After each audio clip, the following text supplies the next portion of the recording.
What's up, mamas? I'm Rebecca. You're watching the Reseller Mom Show. Thank you for joining me today for another episode of Reseller Momversations. I am so excited for this particular episode. I've got lots of questions for my guest today. Her name is Deanna, and I'm so excited to have her here. She is Deanna.online on Instagram. Deanna, welcome. Thank you for being here today. Hi.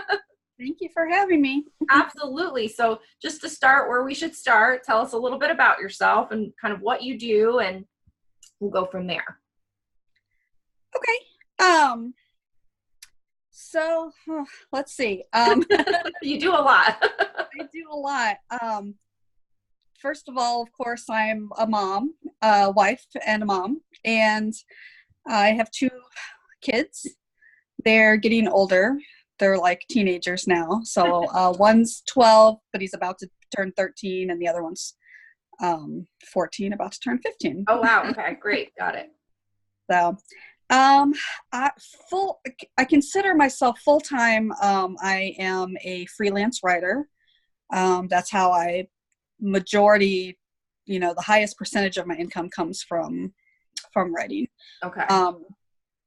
And I've done social media management for the last couple of years as well, but writing has really taken over in the last year. Okay.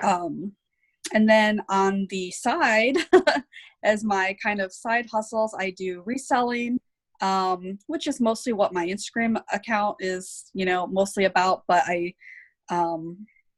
do quite a bit of reselling, and then I make print on demand products as well. Yeah.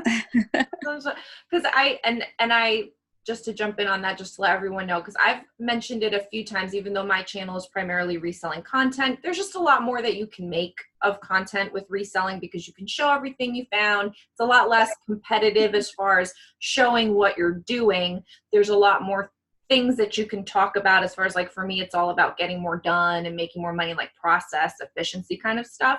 But with the print on demand side, which I also do, and I've mentioned that it's one of my streams of income, or a couple of streams of income, I guess I could say now at this point. It's just more competitive. There's less you can show. You can't really say, these are all my designs, or this is how I do my design. Like, I don't want to share all that with you. So I struggle with showing that on my channel. So I kind of have touched on it a little bit. But that's one of those things where, in general, I think it's something that the audience that watches here, we're reseller moms, may be curious about, because I almost think that for a reselling mom, especially someone with maybe even little kids, because once they're school age, your world opens up a little bit. I'm starting to see that. I can see that it's coming even more as Gio's, he's 4. He's going to be in 5 half days next school year. So like, that's like, whoa, kindergarten, I don't even know what I'm going to do with myself. Like, I'm going to just be eating bonbons and putting my feet up, because I just don't even know what I'll do with all of those hours in the day, where right now I'm like cramming everything into 3 hours. But with print on demand, there really is it's not no going to the thrift store. It's no, you can do it with your laptop at any time, whether you get up early, whether you stay up late, whether you are out and about and get an idea, you can put a note on your phone. Like, there's so much more flexibility to it, because you don't have all this stuff that you have to move and keep and deal with. So I do want to talk a little bit about your momming. Then I thought we could talk about the print on demand stuff, and then I thought we could get into the reselling stuff, if that's okay with you. Sounds good. So you have 2 boys, right? Yep. Because you had the 2, but I don't know if you said boys. So 2 boys, and they're into the adolescence and teenage years. Now, were you doing any of these things or working from home, even as the freelance writer and stuff, when they were very little, or is this only a recent thing that you've been home and working from home, or? So it's been kind of a slow process, but when I first had kids, when they were born, just to go way, way back, I mean, I actually graduated from college with a degree in teaching, and I was going to be an elementary school teacher. I ended up teaching in middle school for a little while instead, and I quickly got burnt out. Middle school is the worst. It was the worst when I was a kid, and it was the worst when I was a teacher. I feel so bad for my kids' teachers now. I have one in middle school right now. It's such a transition time. Like, it's such a difficult. My mom taught 7th and 8th grade social studies for a long time. So I remember being younger, seeing the kids being older, then being their same age, and then, you know, being older than them, because she always taught those grades. And that's what she would say. Like, they'd come in one person, one kid, and then they'd leave a completely different kid, and all the things that would go on throughout the year, you know? Yeah. So I didn't end up doing that. Plus, you know, it doesn't pay very well.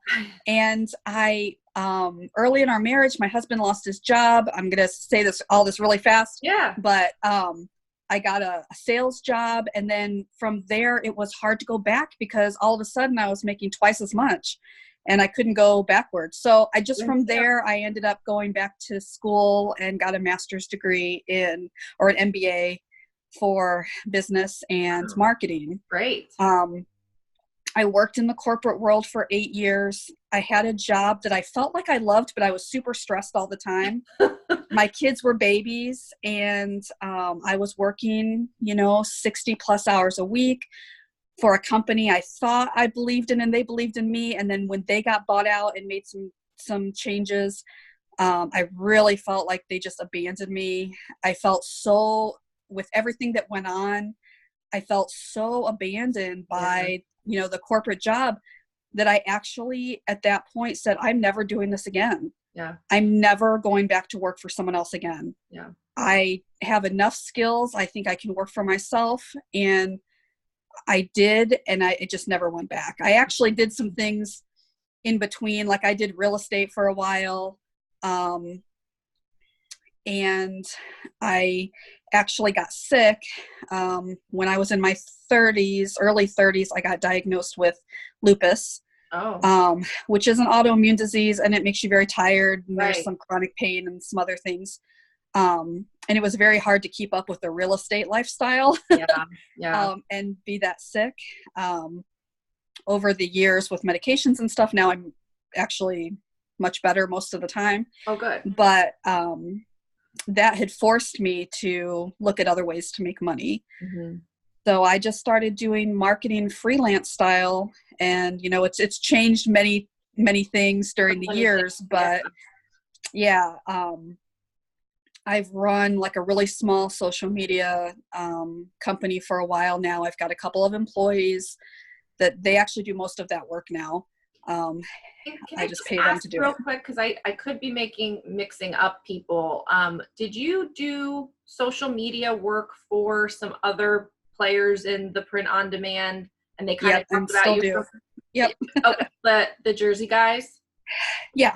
Okay, I wasn't sure if it was you or not. I'm like, I'm pretty sure that's the name, but maybe I think that's how I found you initially. Actually, was from watching them, and for those that don't know, if we're in on the print on demand scene, like there were these crazy Jersey people, and I'm from Jersey, so I love them and was totally drawn to their whole everything, because that's just like home to me. So I more watched them for that, because I don't really feel like I got a ton of actionable things, even though they always talked about the nuggets that they were dropping. They're like super crazy guys, but I just got a kick out of it because they're so people from home, and it made me homesick. But now they're doing their own other thing, and they're not really on anymore. But anyway, sorry. So I just wanted to, for my own place. If you like Google my name or put it in YouTube, you'll find a whole bunch of social media related videos that are connected to print on demand. Got it. Okay. I still get work. I still get clients from those interviews and from the different things I do within the community. And also some Amazon FBA players also recommend me to their clients that they coach. Right. So I do that. I really do more on the writing side now, but I have my the freelancers that work for me handle most of the social media. I have a couple accounts that I still do. But yeah. I mean, and it's like, just from that story, it's like you were kind of always meant to be doing your own thing, and it took a couple different life situations to kind of like get you put on that path. It kind of sounds like so. Absolutely. And I like to talk to people who want to do their own thing, whether it's a side hustle or you're trying to go full time with it. The first thing doesn't always work. Right. The first thing hardly ever works. Right. And you have to be able to change, and you have to be able to say, okay, this isn't working. certain things in my business early on, it was not scalable. Mm-hmm. So I'm like, I'm always going to be doing this amount of work for this amount of money, unless I start hiring people. So then I started hiring people. And some things that seem like common sense, sometimes you don't think about it until someone from the outside says something, because it was actually Anthony, from those, one of the two Jersey boys. Jersey guys. Yeah, when I was talking to him, he was sending more and more and more people my way. And I was like, okay, I can't handle anymore. Yeah, and he was like, well, why don't you just hire someone? Yeah. Yeah. So he's doesn't seem like he's afraid of that. Like, that's where he came from. Like, that second hat to him. He was already there. Build a team, build it. I'm going to figure it out, break it, do it, get it going. And then I'm going to hire all these people to scale it out. And so that was very second nature to him, where I think whether it's a female thing, a mom thing, or just somebody who's new at trying to figure out what they're doing, sometimes it's hard to bring on that first person. But once you bring on the first person, then you can do it all day long. Yeah, then it becomes easy. Yeah. And sometimes, or all the time really, especially if you're working for yourself, even if you have a 9-to-5 job though, these days it seems like you have to have multiple streams of income if you're going to make it. Yep. If you actually want to build wealth, or you actually want to get out of debt, or you actually want to, buy a house, or whatever you want to do, a lot of times your main job isn't enough. Yeah. With a 9-to-5 job, you're stuck in that, you have like an hourly wage or a set wage, and no matter how much you work, you're always going to earn that amount of money. Right. And if you have your own business, something could happen overnight. Something could completely change your business model overnight.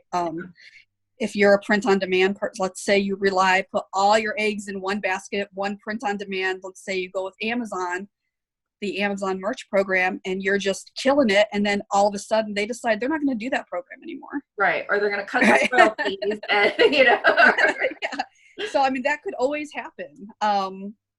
So you kind of almost have to spread yourself out a little bit and be willing to have more than one thing going on. Now, and that's great, because we will talk about all the different things, but I just, for the momming part, because I feel like sometimes I get so into we strayed. business stuff, and then I forget about that. And I don't know. I'd love to hear from the people watching. Like, tell me, what do you like more? Do you like talking about the person's business for the business sake of it, or do you actually like to hear more about the momming stuff? I kind of struggle with that balance sometimes. But so when they were babies, that's when you kind of started getting into it. And then how did you manage, because you probably didn't have all the businesses at once. You probably had one, and then you kind of started moving around and adding them in. So how was it being home with the young ones and doing all of that?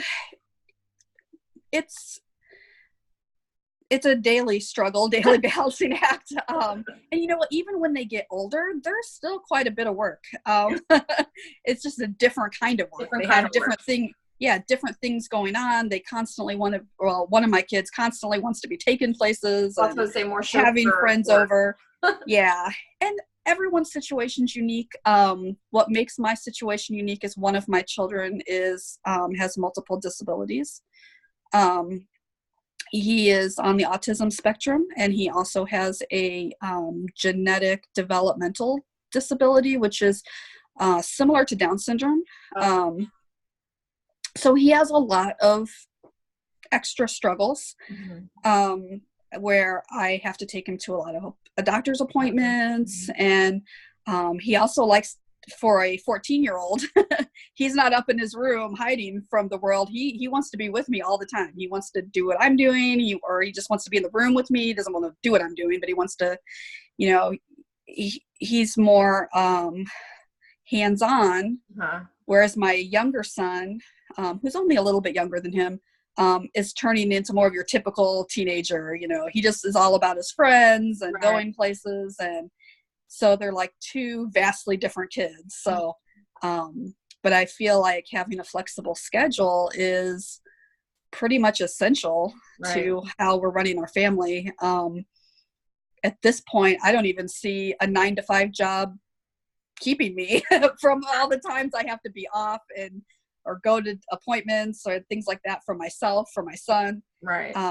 It seems like this is And the only lifestyle that works. right. And we say 9 to 5, and I know you were in real estate or whatever. I don't know the other job you said was like 60 plus hours, but we say 9 to 5, but I mean, I've never had a 9 to 5 job. Like never. Now, Right. I just mean a job where you work for someone no, else. but Yeah. I'm like, part of it's probably me in that I am a work person. So I could work all the time. And so, there's that. But I think that we say 9 to 5 when we're talking about it, but there's very few jobs that are actually 9 to 5. Most of them require you to do more, require you to take work home, or you're still on your email, at home on your smartphone or whatever. And so it's like, but then that still requires you to be away for that traditional time frame. Whereas with us, we may be working all the time, but we have the flexibility and fluidity in our day to where you can still put your family first and take all of, whatever your unique situation is, whether it's the doctor's appointments or, the husband travels or the wife travels, if you're a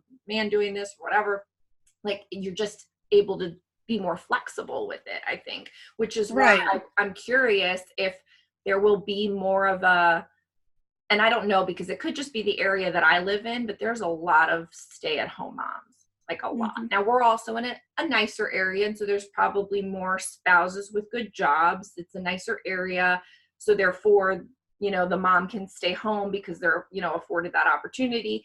And so there's more of that, but I feel like in general in the country, it's kind of like, I don't know, like generation wise, there's moms at different ages, but like, there's kind of like a swing back from like, yes, I could do it all, but guess what? I don't want to do it all right now. I'm going to choose to stay at home, and that's my choice, even though I could be working. And now there's also then this other part, which is where we fall in, where, I'm going to choose both my way on my own terms and not work for somebody, but not totally stay at home and just mom, but I'm going to do both on my own terms. Like, I think that's the best way. I mean, I think it's amazing. Yeah. I mean, the internet obviously changed every person's life, every facet of every person's life, but it really has changed the way moms work and earn a living, because now there are things you can do to stay home but also work part-time and have your own schedule, and be fulfilled and contribute, whether you have to or you want to, for your own fulfillment, for the money part, you know what I mean? Like for me, it was very hard. I wasn't going to work. I was just going to stay home with Gio. Like that's the choice that we made. And then I was like, I don't know if I can do that. Right. I don't know. Right. You start to feel like, okay, well, we can't afford to go on vacation this year. And that's because I decided to quit my job and never go back, Right. Yeah. So there's definitely a lot of pressure on moms, I think, especially if you do stay home, just because there's no monetary value to staying home. It's all emotional. And but we feel that pressure to contribute financially. So tell us a little bit about your current situation. The boys are a little older. You still have things to do, obviously, with them, but you are home. You're full-time in that, this is your primary thing of doing the freelance writing, the print on demand, the social media, and reselling. So what's the breakdown? And then maybe you have some more in your back pocket. I don't know. But tell us the breakdown of kind of like those 4 or more streams, how you balance that, what gets most of your attention kind of thing. So since some of the components have deadlines, I do all the deadline driven stuff first. Right. I plan my week at the beginning of the week. Planning is so important when you have, multiple things going on. Yeah. And I just plan out all the deadlines. So I know I have to write these articles by these specific dates. And then I start filling in all the rest of the time, with the different projects. One thing that's nice too is that you can set it up so that, I don't have to touch every single one of the businesses every day. Right. The print on demand stuff, I don't touch every day anymore. I've built some of it up and there's more I'd like to do, but right now, the reselling is, a little bit higher priority for me. Okay. So I'm concentrating on that, and doing some of the print on demand stuff on the weekends. The kids, when your kids get older, their school schedule gets really crazy. Like they get home. One of my oldest son gets out of school at like 2:15. So it's like, they're coming home. Where in the country are you? So early. In Missouri. Missouri. Okay. Got it. I was just curious because I don't really even know what the actual full-time school. I know like on Wednesdays here they get out early or something. I don't even know like what that's all about. But right now I'm just taking like, okay, next time I have 5 half days, but it's technically 1 hour less than what I have him in now. Yeah. Where he's The doing preschool schedule's crazy. Yeah, because he gets 4 hours a chunk now. Next time it's going to be 3 hours. But technically, since it's 5 days, I get a few extra hours in general. So I got to figure out how I'm going to get to the bins and back in 3 hours. But so tell us why is reselling taking the priority now? Is it just like the more you can make, and so you can kind of jam it out? And yeah, a couple things. I was just kind of doing it kind of slowly and building up. I was actually not spending any of the money. It wasn't going into my income. It was just sitting in the business account and just kind of building it up so that I could start sourcing higher quality stuff. Okay. And I'm sort of to that point now. So I'm just wanting to kind of, I spent my entire weekend actually going through all my inventory, getting rid of stale stuff, relisting things, putting aside things that need to be rephotographed or whatever. And it just kind of reminded me that, I just need to spend a little more time there, because the more I was on the platform, the more sales and the more activity I was getting, just from listing stuff daily. What platforms are you on? So that way we can. Poshmark. Poshmark, I would say, is the main, because it's so easy. I do on Mercari as well. I cross list pretty much everything there now. I took a break from it for a while. I got mad and we broke up for a little while. But we're back together now. So I'm cross listing there a little bit on eBay, but I'm still just, eBay's more work. Yeah. So is some people say Poshmark is, some people say Poshmark is because of the sharing and whatnot, but to me, the more confusing parts are like the shipping and getting the best deal on the shipping and all that. Poshmark is so easy because everything is like one price. Right. Mercari recently decided to make it super complicated and added all these tiers and stuff. But it's still not as bad as eBay. So there's still more guidance. When I was doing eBay a little bit more regularly, I got into it, and I see how the learning curve eventually evens out and you get it going, but I just don't have time for that right now. So it is more complicated, and it can be more frustrating because there's so many more moving parts. You have to run sales, and then you have to keep feeding it, and then you have to decide if you want to deal with promoted listings, and just when they have glitches, then you've got to deal with that, and then also the returns. And I feel like all of those things compounded together. Yeah. Yes, that's the cost of doing business. I get that, and I don't take any of it personally, but I just feel like if I could make a little less, but have a more clear, easygoing experience, and I'm just going to stick with the other two. It depends on what you're selling. Yeah. And it depends on what you're selling. Some stuff you can't sell on Poshmark or Mercari, or some things are better. You might get more money for an auction if it's, certain things. Right. I feel like eBay is more profitable when you're a more high volume eBay seller. Mm-hmm. So when you're just selling a few things here and there, like you say, the promotions and all that stuff, it eats into your profit and time anyway. Yeah. So I do sell some stuff on there, but I would say Poshmark is Bay and Mercari's side. And about how many listings are you kind of putting up on a daily basis most of the time? Do you have like a set amount that you try to stick to, or? I wasn't for a long time. I'm just getting back into it and trying to do 35 a week, which is like 5 a day. That's good. And I'm using the Vendu listing system. Do you like it? And yeah, I do. I like it so far. I know it's very, very new. So they don't have every single feature you can think of, but for what they already have, I think it's really simple. It's easy to use. I have only had like one glitch so far of, some photos it didn't like. Mm-hmm. I imported all my old stuff in while it was in beta, so everything's in there. But yeah, so I did the plan. They have a tiered system. I did the plan where you get 125 new listings per month. Okay. And that kind of works out kind of with the 35 a week. So So I'm kind of sticking to that right now. For me, doing it as kind of a part-time thing, I think that's enough. Yeah.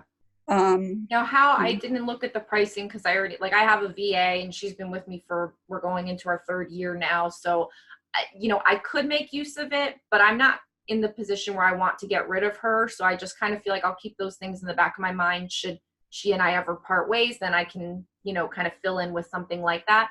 But have you worked with VAs before for different tasks?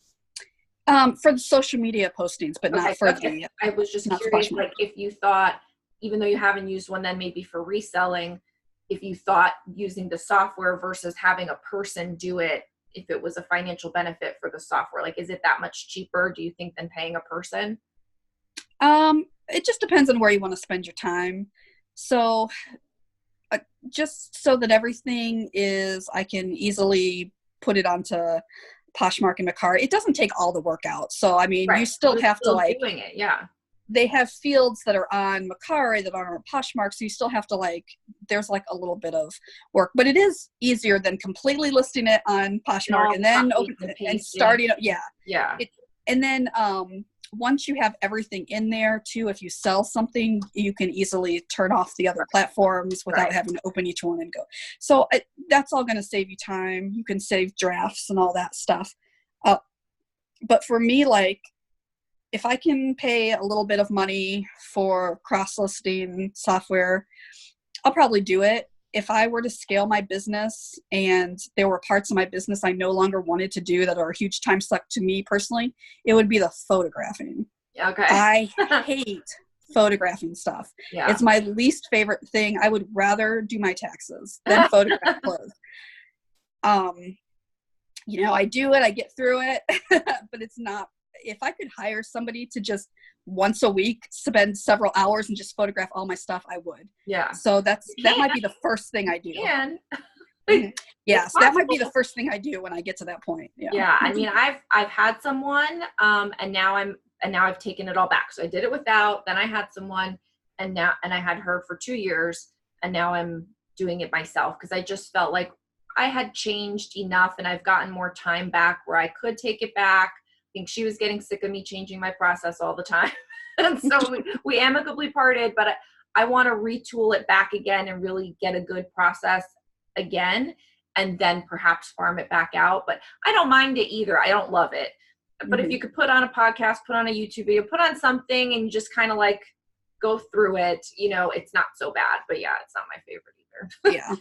Yeah. And once you take all the photos and you have to sit and edit them, that's not as bad. The editing to me is not as bad. I would still probably pay someone to do that just because of the time it takes. But it's the actual handling the clothes and getting them, situated. I pretty much streamlined my process though. My philosophy on the photos is that I think some people spend too much of their time making beautiful photos. Right. If you do research, if you're serious about your business, then a big part of your business plan should be doing research. And if you research like recently sold and things that sold fast on either or any of the platforms, how pretty the picture is like the least factored in thing. Right. What the item is, what condition it's in, and number one of all, the price. Yeah. They don't care if you hung it on the wall, your closet wall, or you have a nice stylized flat lay picture with accessories. They don't care. Yeah. I agree to a degree with that. Like, I definitely think like if you have the thing that they want, but I do think that there's something to be said for giving them confidence that transaction is going to be okay and that they're not wasting their time or money. And I think the photos and the way in which you present the item, gives them that. Like when you look at my store, there's nothing on the floor. So I'm hoping that that's going to translate to the buyer that I am a seller. I'm not the random person that may not be back in a week, that may not ship the item. You know what I mean? Like just all of those things. Yeah. They know that that's the item that they want, that encourages them to buy. I definitely want the pictures to look professional. Right. Like not professional, you know what I mean? Yeah. They look nice, clean, crisp, white backgrounds, that type of stuff. but they don't need to look like they came out of a magazine layout. Right. That's what I'm trying. That's what I'm going for. Absolutely. There comes a time where there's like this line that you cross, and suddenly you're wasting your time. Law of diminishing returns. Where's the MBA? Right. You know that. Exactly. I mean, you want to take one of those so that you can post it on Instagram, that's great. But all your photos do not need to be that way.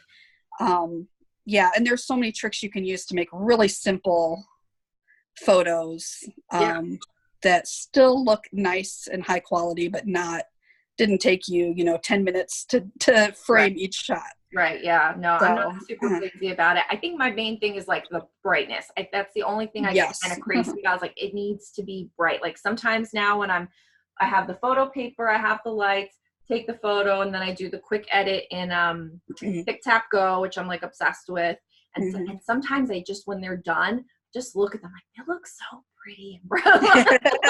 They look so pretty and bright. And sometimes I don't want to sell certain things. I'm like, that photo looks so good, I don't want it out of my closet. Yeah. Just counterproductive. Yeah, the lighting's like one of the most important parts. So reselling. So you and when you say you're focusing on higher value stuff, does that mean like you're doing higher value thrifted things, or are you doing more like retail arbitrage stuff? Or are you doing more like wholesale and boutique things? Because that's where you would spend more. Like, what are you thinking about there?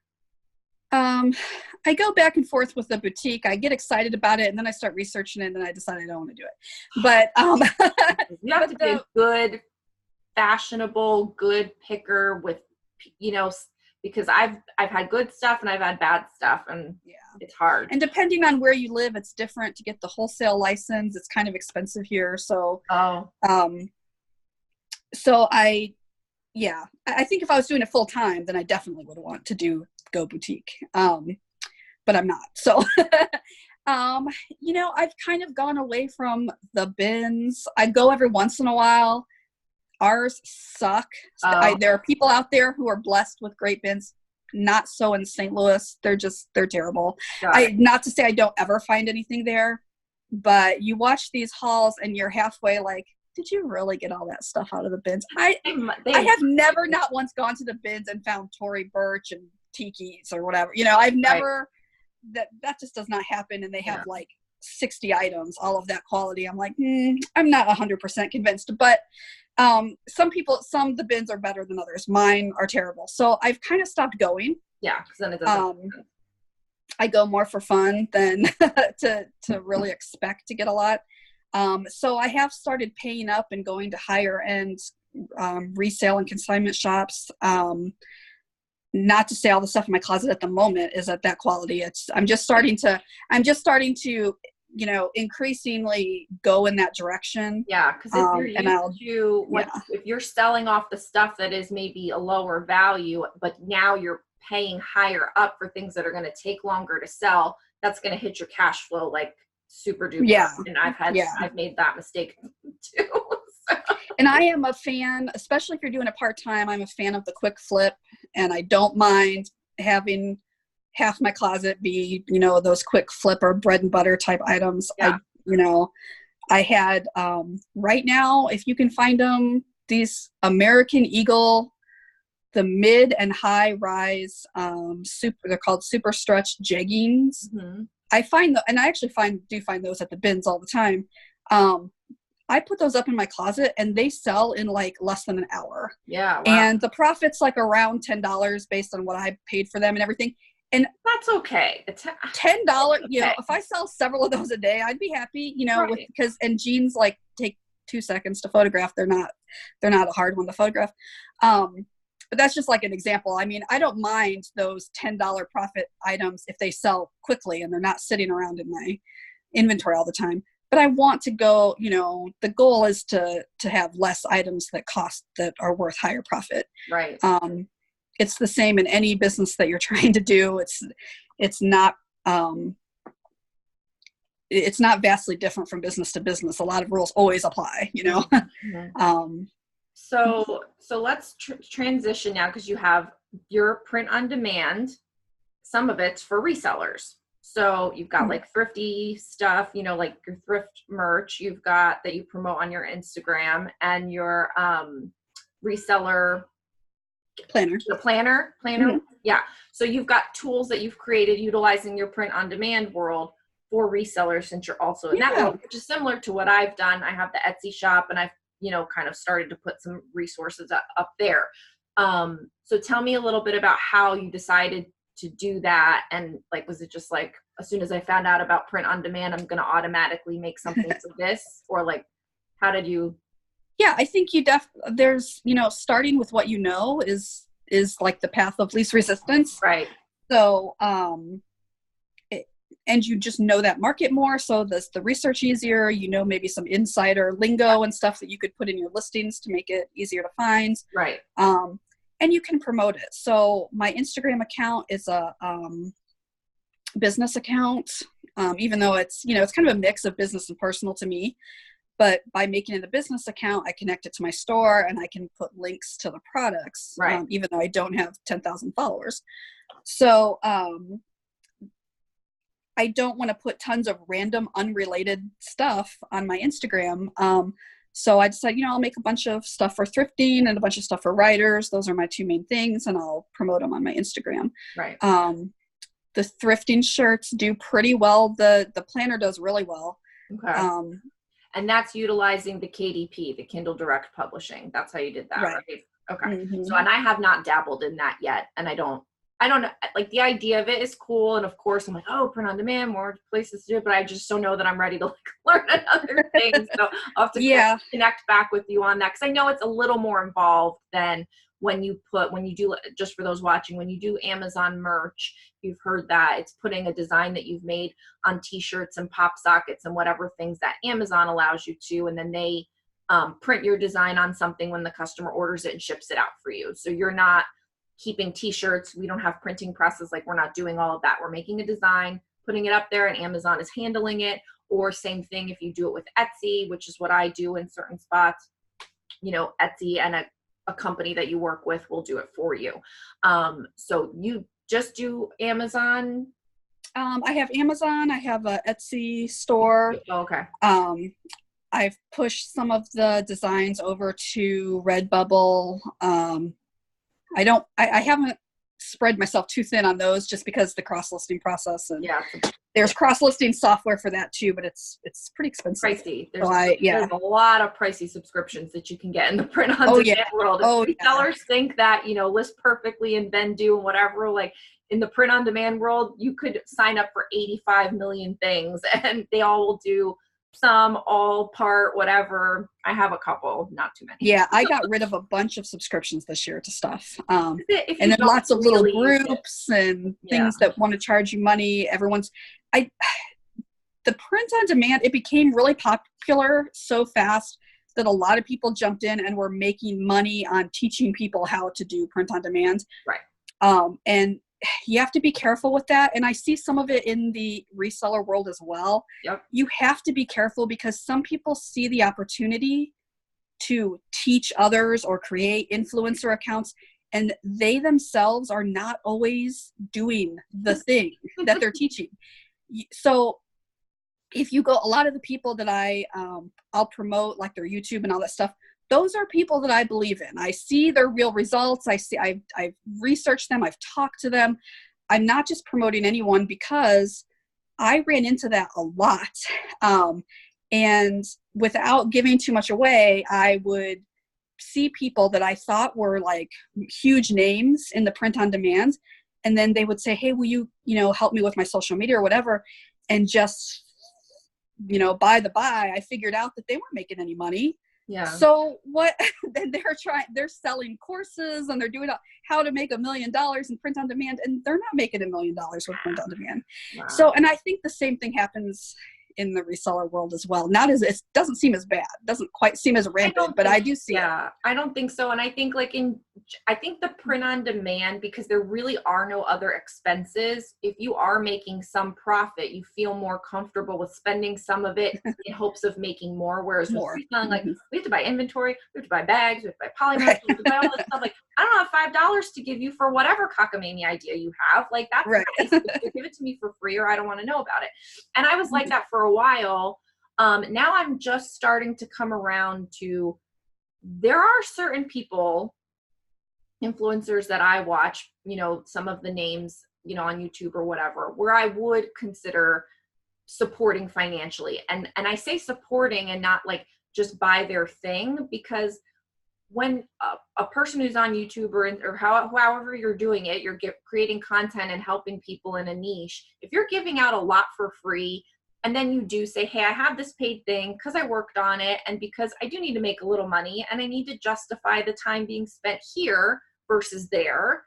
Yep. I don't mind supporting them. Like I was actually thinking about it today. I watch a lot of El Ducho, a lot of Denali, and I'm like, I've been watching a lot of her stuff and I haven't given her anything.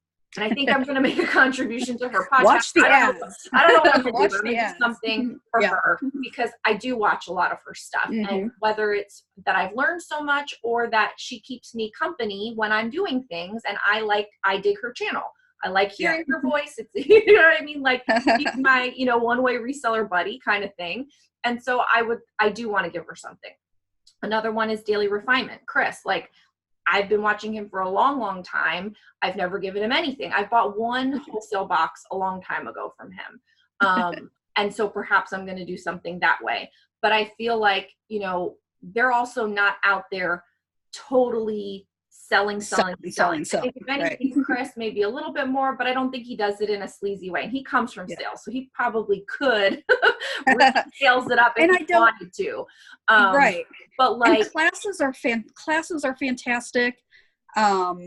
Coaching, I'm a huge fan of coaching. You just have to be careful where the information is coming from. There's just a lot of like guides and, lists and things. And that's the kind of stuff where if it's good, then I have no problem with anybody who put work into something that is giving other content for free, that wants to recoup some money for their time. I have no problem with that. Yeah. And I do it. I mean, I have resources on my Etsy store, you're selling the planner.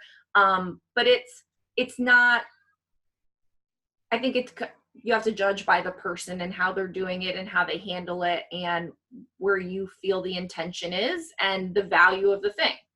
Like your planner, I actually haven't looked too much at it, but I've seen you post about it with the pretty pink cover. And I'm sure because you are a reseller and then you are a print on demand person, it's probably a very valuable item for someone that would like a paper planner to record different things. Do you want to talk about it a little bit? You're more than welcome to. I mean, it's pretty basic right now. It's the first one.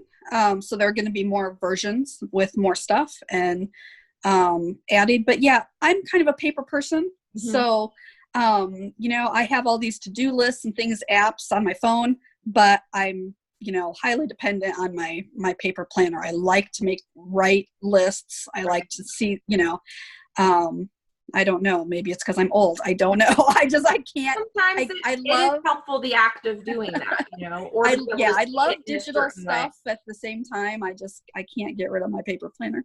Yeah. So, and I've made for the Kindle, or not Kindle, the Amazon print on demand stuff. I've made a lot of just really simple stuff, journals and notebooks and things like that. The reseller planner is really the only thing I really put a lot more time into. And I'm planning on making more books like that this year in different, not just in reselling, but in other areas. But it is, like you said, it's a lot more work per book than print on demand, which is one image. And for print on demand, I do a mix of designing some of my own stuff, and also I have a designer that I pay. Do you? So if I come up with ideas where my skill level is not going to make what I want to look like, then I send it to him. Right. And if it is something I can handle, I have a little bit of art skills, not as good as some other people. So I can do some stuff, but if it gets too complicated or I have a really specific look I want in mind, I send it to him. Right. Well, and I think some niches, and depending on some designs, you may need more design elements and more graphical. I don't even know what the proper words. I'm not a designer. Mine's basically all text based unless I can finagle something myself. And again, for those watching that aren't maybe familiar, when we talk about print on demand and Amazon merch, it's creating a design for a t-shirt or a pop socket or something like that. And if you're doing it with Etsy and not Amazon, you can do like mugs and all kinds of things. You know, and putting that design, you're creating a design and uploading it just like you make a listing on Poshmark, and then it's available for someone to purchase. And then again, Amazon or whatever company you're working with is fulfilling that product and that order for you, and you get a royalty.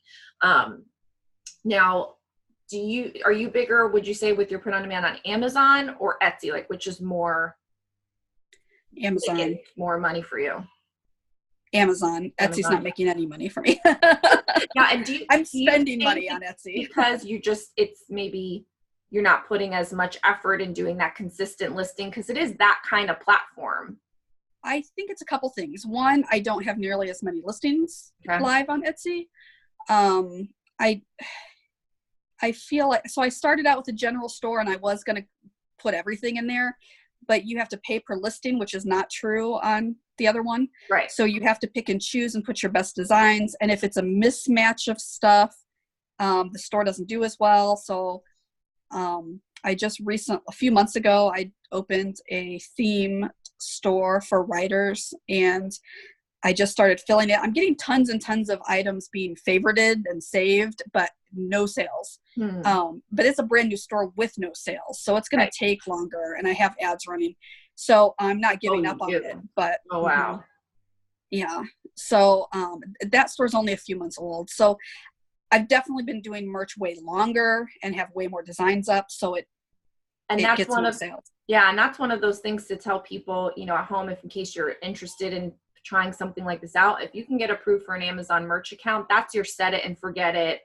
Like, now I'm trying to think, because I want to liken it to Poshmark in that it's easier and less stress, but at the same time, it isn't set, you know, it is set it and forget it. There's no sharing or anything like that. So, but I feel like Amazon's the easiest way to like put stuff up. You don't have to touch it again, just see what happens. Whereas Etsy, I feel like you got to maybe make sales. Do you want to run ads? You got to make sure, you know, like there's more you can do to fadoodle with it, you know, and even though you can make more per shirt, because I use Printful as my fulfillment, you can make more per shirt on Etsy than you could on merch, but then there's so much more that then goes all into it. So I don't know. Yeah, with the customer service and all that. Whereas Amazon is completely hands off. They print it, they ship it, but then they also do the returns, the customer service. You don't do anything. Yeah. So you might make less per shirt, but you're doing less and you don't have to pay anything to list it. Right. If you're wanting to just try it out, I would say sign up for a merch account. It takes a while to get approved. I don't think it takes as long as it used to, but it takes a while. Text-based designs do sell, so you don't have to have any artistic ability. No. But text, you know, shirts with designs are very attractive, but there's a lot of people that just like the plain text only. Yeah. So if you're just good at ideas and you have a lot of, you know, ideas, you can easily dip your toe in the water there, because you don't have to spend any money up front at all. Right. Absolutely. That's why I say, like, I really feel like it, and at some point, I've said this before on my channel, we're, you know, having our first conversation, but like, if I could just be print on demand, I would. Like, I really, that's it. Like, you know, because I can go on vacation, I can focus on stuff at home. I don't have to worry about scheduling time to go to the bins. Like, there's just so much less shenanigans that you have to deal with from reselling versus print on demand. But it does require you got to have something that somebody's going to want to buy a shirt of or a mug of. Like, you got to have some ideas. And then, you know, you've got to be able to bring them to fruition with either hiring a designer or having a designer. But then you have to have stuff that's going to like kind of catch on. And now I'm at the point with my merch, I haven't listed on there or put a new design in. It's over a year. I put a handful of designs within a year, but it was last November, not this past November, but the November before that. So 18, that I was really actively uploading, and I still make a couple $100s a month from it. It's not thousands a month, but it's a couple $100 for doing like no other work whatsoever. Like, I just go and check my pretty merch and see how many shirts I sold today. Like, that's all I do. It's amazing. That took a lot of work in the front end to do. It's not magic, but it's the closest thing that you can have to passive income or front-loaded income. And for a busy mom where like the kid's sick or they're off for the summer or whatever, like you could jam it out the school year and take the entire summer off and still perhaps make money all summer long to have your vacation or whatever. Like it's that cool. But it's got to be right. And I, of all the designs that I used to put up a lot of designs in the beginning. There's one set of one kind of scale design, and first the scale design is like, if it's for a kid, it's my first birthday, it's my second birthday, it's my third, something, or from Tennessee, Minnesota, all the states or something scaled out based on something that you can replicate. And so it's like one scale design. That's the only stuff that's selling. Like every once in a while I'll get a random pop off of the other designs that I put up, but it's just this one. Thank God for that thing. That's 100% true with so many of the people from print on demand that I've worked with. So you will have 500 designs up, but only like 20 of them will be consistent sellers. The rest are like random sellers, or eventually if they never ever sell, you can eventually just replace them with a new idea, because you can only have so many listed on Merch at a time, unless you're like really up in those upper tiers. But that's kind of, it's similar to how I feel like my Poshmark closet was going lately. Like there is stuff that's flying out of the closet, and there's been stuff that's been sitting there since I started. And I'm like, you know what? I'm tired of looking at this. I'm tired of relisting it. Nobody wants it. So it's out of here. It's identifying the demand, and no matter what it is, you have to be able to identify the demand and then provide the supply. And that's all it is. That's all it ever is. But that's the hardest thing. It's so much easier to be like, oh, this item's 50 cents. I will sell it. Than finding the thing that, pass on several items and then find the thing that's going to sell for $50 or whatever. I don't know. Well, I think, we've talked about a lot of different things. I was going to, I kind of always end with, are there any other thoughts that you wanted to bring up as a reselling mom, as a print on demand mom, as a work from home mom, anything you want to share with the moms watching, or just another nugget of information you want to bring up, and then we'll tell everyone where to find you. Okay. Doing this, being self-employed in general, or having a self-employed side hustle that you're doing in general, as a mom, I think it's important for our kids to see us doing this, to see, what other options are out there besides, just as another option of something they can do. They get involved at, I'll tell you this, one of my top, well, I guess it's in the top 5 selling shirts right now. My 12-year-old made it. Nice. He made it, or it was his idea? Like he actually made it, or was his idea? He made it. He made it, and I give him the royalties for it. Nice. And it's like, I don't even have to pay him allowance because he's making his own money on his shirts. He's trying to make another one right now. That's perfect. That's so awesome. Good for him. It's to get them involved. Now he sees he can make stuff that people want, and he sees that. And I think it's a really valuable lesson. You want to say hi? Speaking of the little squirt, real quick. Hi. I didn't look for. Right, go back to me for a minute. I'll be on this side. Yes, I'm sorry. Go ahead. So he's making his money from it, and they get to see it, and they get to know what it's like, and to, I think it's and I also taught him how to share my closet yesterday. So we're adding that to his chore list that he can make money for, a weekly chore that we pay him for. Cannot wait. As your kids get older, they can help you with your business. But I think it shows them, that you can make money. You have skills that people need. You have hobbies that people would pay for. Yep. I think if you have the opportunity to, not everyone has the same access to everything. Right. But if you have the opportunities to do so, it's, it's a great thing. Yeah, I mean, I think making the leap sometimes is hard. Like I said, I'd love to be all print on demand and say, the heck with this reselling thing. I'm never going to the bins again. I don't want to see another daylight bulb. Like, I don't want to know about it. Like that I like doing it, and I like the business of it, and that I can make money from it. But the idea of being completely, free with the print on demand, and, it still requires work, but it's the most flexible and requires the least amount of monetary, input, is just awesome. And that's even hard for me to say, like, could I just literally liquidate all my reselling, forget the whole thing, and just hope that I make more than a couple $100 print on demand? I'm like, no, not yet. I can't do it.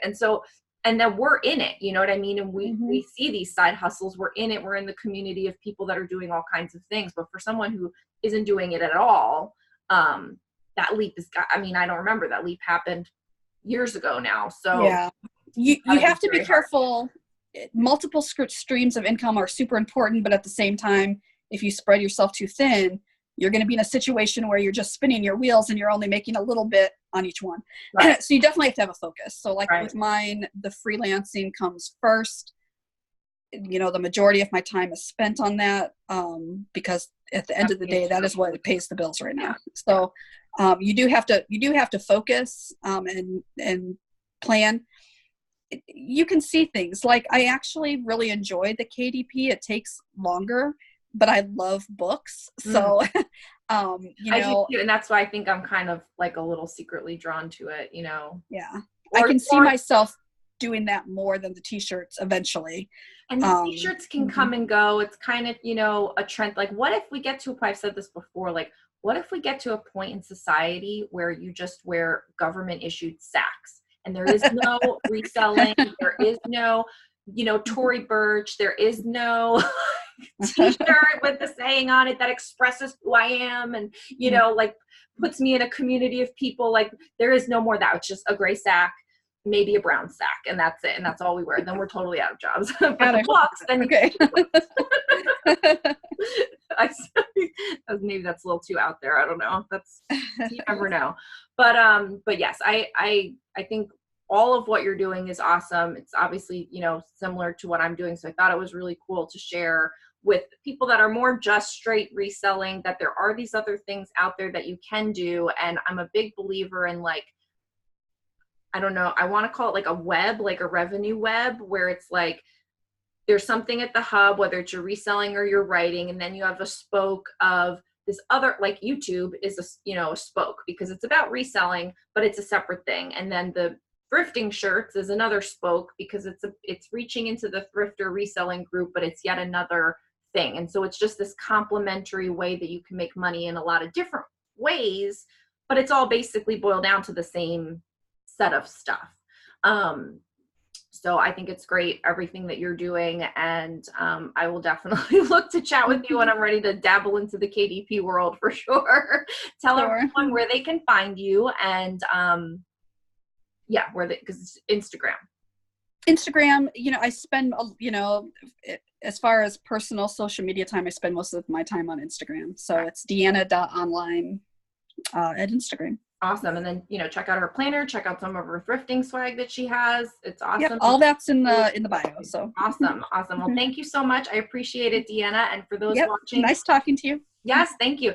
For those watching, go ahead and like this video on the way out. Go ahead and leave us a comment. Let us know if you are in print on demand or you're not. Are you curious about it? Maybe I'll do some more content on that in the future. If you haven't subscribed, please go ahead and subscribe for more Reseller Mom content to get more done, make more money, and stay sane while raising kids and reselling online. Thanks so much. Bye.